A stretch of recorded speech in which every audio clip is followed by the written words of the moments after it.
knowing all your numbers today on the Daily Is Show. 5, 4, 3, 2, 1, 0, ignition, liftoff.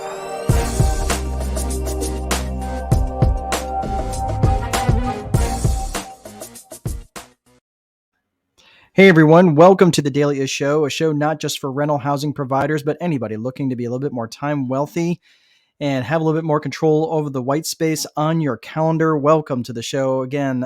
It's good to see you all. So, knowing your numbers, do you know all your numbers, and not just the numbers that you might be thinking? But we'll cover the obvious ones first. But knowing your numbers in the context of your business, that's pretty straightforward, right? Like, obviously very numbers based. That's kind of the nature of business. But many times when I'm talking about knowing your numbers in the context of business, with many of my clients, with many of my coaching clients, it's a lot easier said than done. I understand that because I kind of flew by the seat of my pants for years until I realized the importance of knowing your numbers. So let's look at this in the context of the four core functions of business, right? And if you've watched this show, you already know what that is. But for those of you who might be new, this is lead gen, sales, operations, and accounting. Okay, the four core functions of business. Now, it might be easy to point out that in the accounting piece, that's where the numbers come from. So you might be thinking, oh, well, this is just about accounting. Well, not necessarily true. Even though accounting speaks in the language of numbers, the reality is that all four of those functions can generate numbers and have numbers that need to be tracked, that are tracked and need to be tracked. So in any business that's focused on growth, for example, in the four core functions of the business, the focus obviously needs to be on the lead gen and the sales. If your goal is to grow your business, it has to be on lead gen, it has to be on sales. Nothing will happen in the operations or accounting side of the business until something happens in the lead gen or sales side of the business. So if you're in a growing enterprise that's focused on growth, understanding and knowing the numbers that are generating that growth are really important to track. So obviously you can replicate them. For example, if one lead source, okay, gets you a certain number of leads, which turns into a certain amount of sales, and each one of those sales generates a certain amount of revenue dollars, that's all information that should be tracked, right? Think again, lead source, the number of leads converted to sales, and the average amount of revenue dollars from each sale. Those are all good metrics to track. Now, the sooner you can automate that process, the better, as much as you possibly can, so you can ramp that up. Now, those are all metrics that need to be tracked so you can keep improving them and you can keep sending your efforts towards what's working and stop sending your efforts towards what isn't working. Pretty straightforward. Okay. Now, in the context of the VIP method, which for those of you who've read the Time Wealthy Investor 2.0, which if you'd like a free copy of that, head over to landlordcoach.com. All I ask for you to do is cover shipping.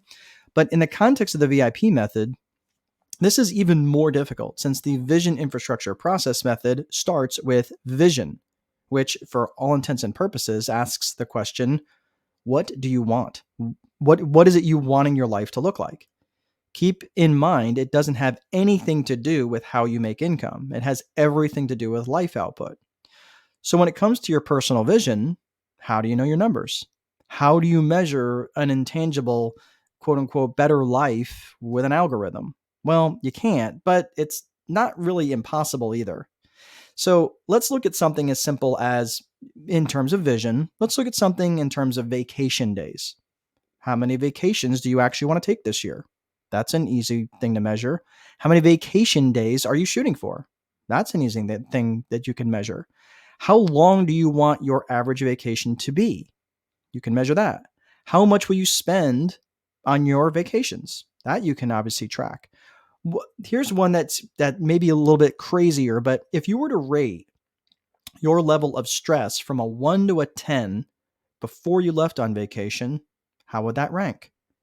And then how would you rank your level of stress from when you got back from your vacation? Again, from a 1 to a 10.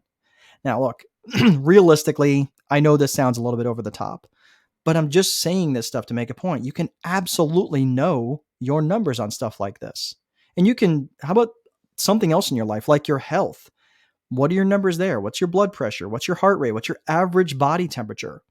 For the males, how about something like testing your PSAs, which is the prostate specific antigen, which is a test for prostate cancer. And from what I understand, the only other way to know if you have prostate cancer is if you're dead.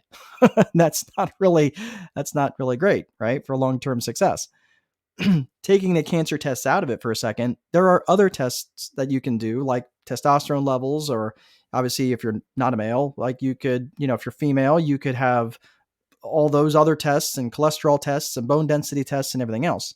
But the point that I'm trying to make is there's a lot of way to know your numbers. Again, how long has it been between doctor visits? When's the last time you've actually scheduled a massage? When's the last time you've been in front of an attorney, an estate planning attorney, and all these things that should be done roughly on maybe an annual basis? This is all stuff that can be easily tracked. Okay.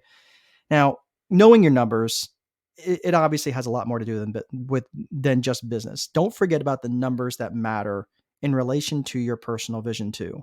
That way you can stick around long enough to enjoy the fruits of all your hard work. All right.